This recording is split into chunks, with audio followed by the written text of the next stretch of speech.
have you noticed the change in intensity as the games have gone on? The attendances have increased, and now we're going to go to like a half full Croke Park is still going to be some stadium in 2 weeks' time. Yeah, it does make a huge difference. I genuinely am a firm believer in that. For both sides, if a team has momentum now and they have the crowd behind them, it's really a great kick compared to last year. If you had momentum, there was still that echo in the stadium, you were depending nearly on the subs in the back room to do the roaring and shouting, but it's just for the players themselves and their careers to have a crowd there for the work they put in week out, just to have that crowd there to appreciate, I suppose, the era we're in with hurling now.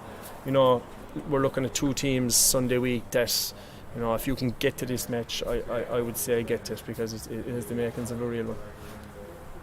Donal, I'm assuming your ears were pricked when your namesake landed in Cork over the off-season. They were.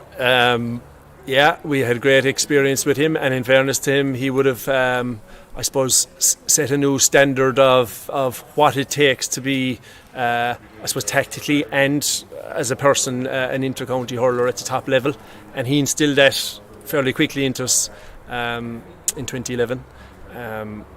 He was a great man, real into his video analysis and that, and you can actually see a lot of that in what Cork are doing now with their puck-outs and so forth, and the way they set up. I do think he has a big influence in that, yes. From been involved in management now yourself, do you learn a lot from lads like that from your playing career even, and bring that to the table? Definitely, yeah. It's amazing in maybe, what's it now, we're nearly 10 years now, 2011, 2021, so it's amazing how the game has evolved since, but then the fundamentals are the same. Primary possession, that real will to win that contested ball on the ground, and then you can have your platform to move forward, and he was a firm believer in that with us, and it was amazing the little tweaks he made back then with us, even the running game, and he instilled that in us in 2011, and I think persistence at training, we did see the fruition of that to a certain extent, and obviously maybe if he'd had another couple of years with us, we might have seen a bit more, but look, that's the way it just was. Their fortune's been turned around as quickly as they have been. Has that surprised you, or would you expect with his involvement? I would expect it with his involvement, definitely. And it seems to be only in the background, but obviously he doesn't really be out in the limelight and on the sideline or anything like that. Like, obviously they have a good management team there without him, but I think he's just advice and experience in the back there, and he was always great to do, very tactical, and his analysis of games I would like reading or listening to whatever he ever had to say. So very highly intelligent man when it comes to hurling. Donal, can I just ask, we see what's happening in Tyrone at the moment, their preparations impacted. How extra cautious does that make you guys? Yeah, it's always a concern, because as much as you want everybody to be together as a group and not get involved in the outside world, unfortunately as amateurs they have jobs to go to and they have lives to live as well. So it's just about being careful. We're very lucky. My understanding is everyone has been vaccinated now at Limerick, which is a help as far as illness, but I know we still can be classed as a close contact if somebody else comes into the equation. So we're very conscious of that, and just James Ryan, our team doctor, has been absolutely brilliant. There's temperature checks, and when the lads come into training there tonight, all these will just be laid out there, and we just get on with it and just try and, I suppose, with a bit of luck, avoid that situation that Tyrone are currently in, which is a tough one. Well, even during your playing career, it's so hard to even reach an All-Ireland final. So what's the difference between this team when you're looking at potentially the first ever back-to-back for the county and, setting a possible dynasty? So how's Limerick gone from there to here? I suppose we were a lot fitter and stronger a few years ago than we are now.